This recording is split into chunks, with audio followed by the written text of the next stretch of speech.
जय हिंद दोस्तों। उत्तर प्रदेश में बीजेपी जिस तरीके से अपने रणनीति के तहत काम कर रही है, अभी आपने देखा कि सीएम योगी आदित्यनाथ उत्तर प्रदेश में एक कानून लेकर आए हैं जिसके तहत उत्तर प्रदेश में कोई जातीय रैली, कोई जातीय सम्मेलन नहीं हो सकता है।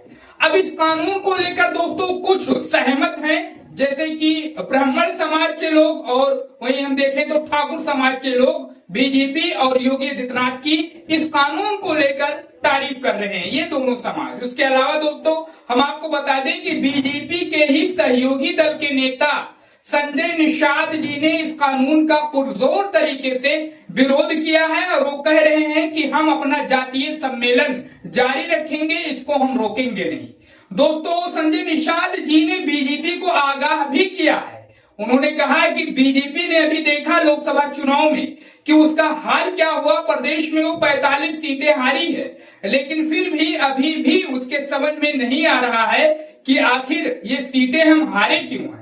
और लगातार ऐसे ऐसे कानून वो ला रही है जिसके कारण खुद का ही वो नुकसान करने वाली है। ये बातें संजय निषाद जी जो बीजेपी के सहयोगी हैं और प्रदेश सरकार में मंत्री हैं, वो ये बातें कर रहे हैं। लेकिन दोस्तों अगर देखा जाए वास्तव में, हकीकत में, तो अगर देश से जो है जातीय राजनीति का सिस्टम खत्म हो जाता है, जात की राजनीति खत्म हो जाती है, तो ये देश के लिए बहुत ही अच्छी बात होगी। लेकिन अगर देश से और प्रदेश से जात की राजनीति खत्म हो गई दोस्तों, तो ये वैसे ही है जैसे कि शादी से डीजे, इस तरीके से इसका मामला है। लेकिन दोस्तों इस वक्त उत्तर प्रदेश की राजनीति में इस कानून को लेकर जो है काफी लोग नाराज चल रहे हैं। यहां तक की भी बात हो रही है इस कानून को लेकर, इस हद तक भी बात हो रही है कि उत्तर प्रदेश में अखिलेश यादव के पीडीए फार्मूले से बीजेपी घबराई हुई है, डरी हुई है।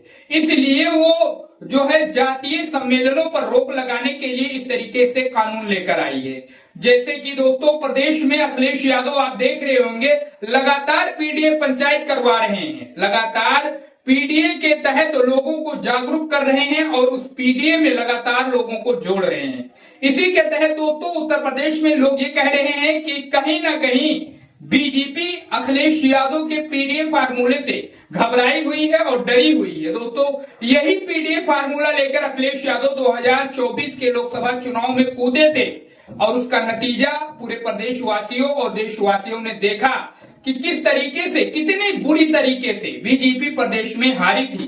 दोस्तों आपको क्या लगता है, क्या ये कानून लाके उत्तर प्रदेश में दोस्तों योगी आदित्यनाथ और बीजेपी जातीय राजनीति को रोक सकती हैं? क्या जातीय गुणागणित को रोक सकती है? आने वाले 27 के इलेक्शन के तहत जिस तरीके से समाजवादी पार्टी अपनी रणनीति बना रही है, बीजेपी अपनी, बीएसपी अपनी, कांग्रेस अपनी, तो दोस्तों ये एक रणनीति का भी हिस्सा हो सकता है बीजेपी के 27 के चुनाव को देखते हुए।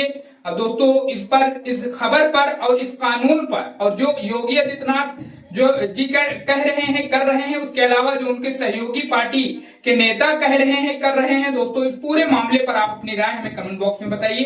चैनल को जरूर सब्सक्राइब करके हमें सपोर्ट करिए, वीडियो को शेयर करिए। मिलते हैं किसी दूसरे खबर के साथ।